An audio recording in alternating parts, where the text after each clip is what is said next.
Hey guys. What did you guys think? Rotting Christ would release a new song, a new video, and the two of us wouldn't be here to check it out? Dude. No way in hell that's ever gonna happen. Never. That's never gonna happen.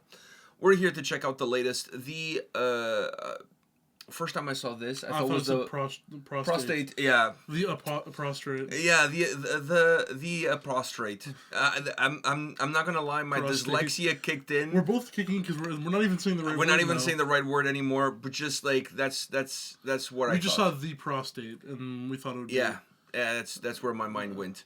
So anyways, this is one that is definitely not about me and you, like the last one. Yeah. But I'm assuming this is going to be as good, if not even better.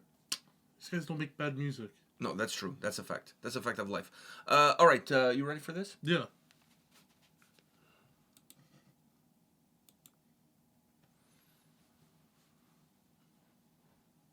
Julian. Νενίκηκάς με Ναζωραίε.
The book of lies. I read, I condemned.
I was listening to this and my mind went to the letters from the Corinthians.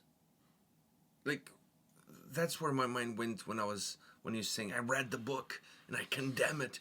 And I was like thinking, fuck, man, I don't know who's in charge of the Twitter account from the Corinthians soccer team in Brazil, but they should start every tweet with letter from the Corinthians to their fans. And then write whatever. Today we won 2-0. You know what I mean? Like, whatever. A letter from the Corinthians. Yeah. Like, how cool would that be? But you have to have the numbers like will be the score. The score or the date. Like the date or whatever. Oh, like, yes. You know, the date makes more sense because otherwise if it's 0-0, like 0-0 doesn't make too much sense. But like, 0405, letter from the Corinthians to their fans, to their apostles. And just call them apostles. I don't know who's running that account, but they're totally missing it. They're missing the ball here. They're totally missing it. I should be in charge of that. They're missing the ball. I should be the one in charge of that fucking shit. I would nail it. And I would write it like in the same kind of language as the Bible. Come on, if your team's name is Corinthians, I think you just kind of have to go with it. Just have to go with it. Anyhow, now that I got that off my chest, what do you think about this latest offering from Running Christ? I love it. I mean, when it came to when it came to, I'm trying to remember, was it Heretics? Was that the name of that album? Yeah. Which was the first album we discovered them with. Yeah, unfortunately enough. Yeah, I wish we discovered them a lot earlier. That's why I said unfortunately enough. That still is one of my favorite albums, though. I think that's that emotional connection. But funny enough, one of my favorite songs from that album is "Hallowed Be Thy Name," and that song and this song have a similarity where it's that same. This one is more open, though. This one's way more open than that one. Yeah. The other one is caving in onto the song. Yeah. This one is like open. But I'm saying, this one is with my arms wide open. Of "Hallowed Be Thy Name" with the Raven, like it's all spoken word. Like, the Raven was mostly spoken word because there was some actual, but it's almost all spoken word, but with the repetition line as "Hallowed Be Thy Name." It's like a mixture of those two, and I really like both songs. But still way more open, yes. Than either song, yes. Dude, I love this song. I love it so much. It's the same thing. It was the same thing with "Hallowed Be Thy Name," where I love the repetition of the line and doesn't feel it doesn't feel nauseously repeated because of what's going on in the song, and the spoken word with it, dude. Like, sell me this movie. What is this movie? I want this movie now. Like, this is like the greatest trailer ever known to man. I know. I honestly feel like if anybody is doing a revival of, like, by the way, there's a new Omen. I was gonna say a revival of the Omen, but there's a new Omen. I don't know if it connects with the previous Omens or not, but there's a new Omen. Anyways, the Omen is in town. So anyways, I don't know if anybody's thinking of doing like one of those like reboots of like one of those old like Christian related horror movies. And I say Christian related because you know what needs to happen in the next season? Just hire in the next season of Castlevania. Then there needs to be Castlevania is beneath him. No, but I'm saying the next season, because Castlevania is the perfect show where it's animated, but it's like adult animated. Warrior Nuns would make more sense. Because in the last couple of seasons of Warrior Nuns, they had what's his name, Joaquim de Almeida, who was a Portuguese actor who played the Pope in the show, doing the kind of like the narration like this. But I'm saying, it doesn't reach this level of epicness. They're always kind of going against the church in Castlevania and stuff. So have him be like the leader of this like cult that they have to fight, and then he's great as a narrator, like. Yeah, but have him reading to his people, like. Dude, they definitely could do something with him in that show. They could do something with him in anything. Any show, yeah. Like anything that's related to this kind of topic. Castlevania would be it's already a well-known show, the animated one, already a well-known show. But if it had some Rotten Christ songs, and I feel like it's a perfect show for it. I honestly don't see that as being being the perfect show. No. It's about vampires. Exactly. Since when is Running Christ about vampires? No, but it's about vampires, and the vampires hate the... Dude, it's Running Christ music would be amazing for True Bloods.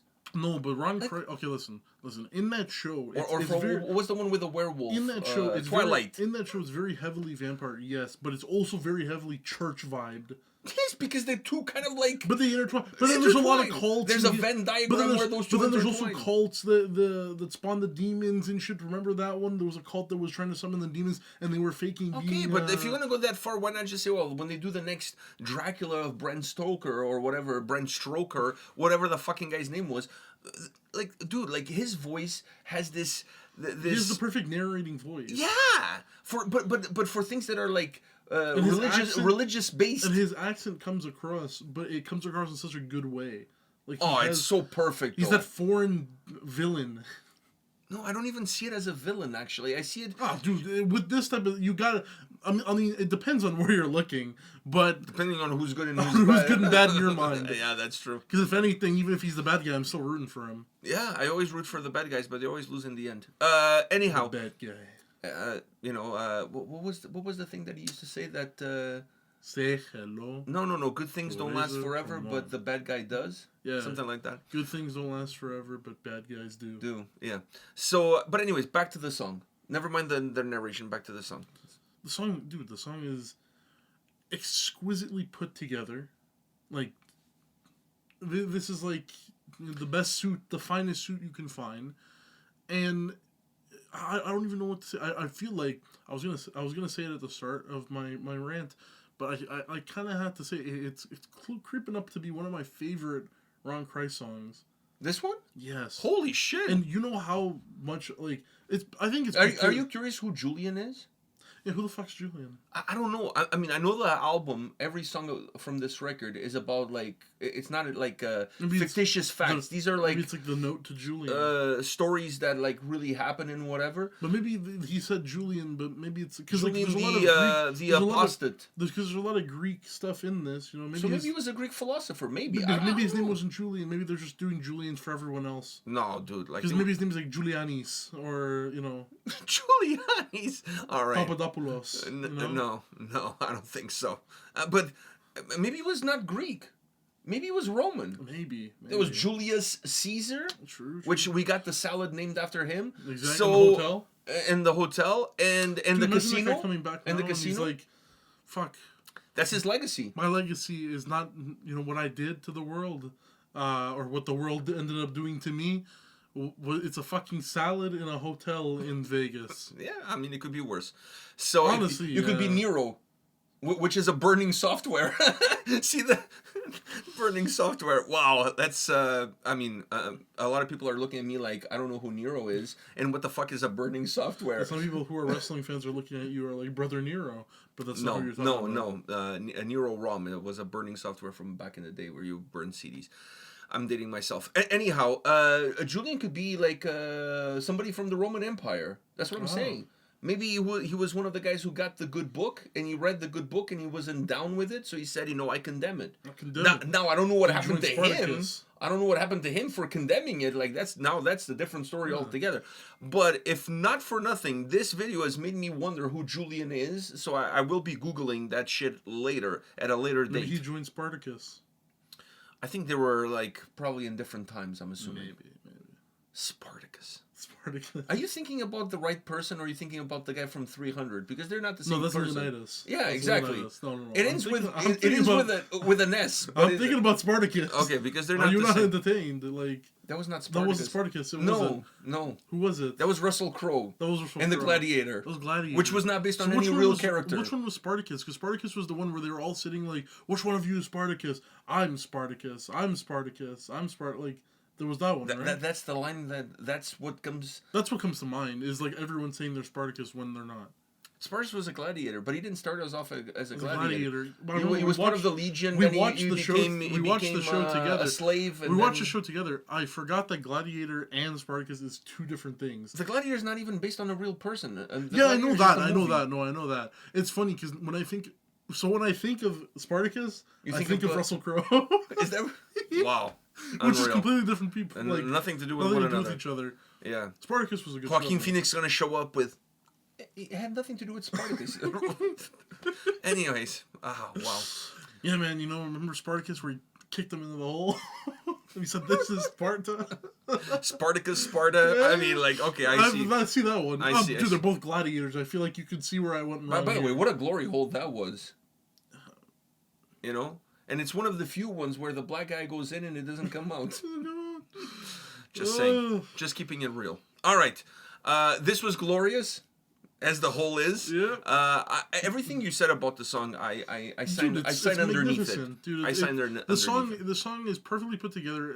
Musically, it's very strong musically, but if anything, you're really just listening to You're listening to music. It's the perfect audiobook.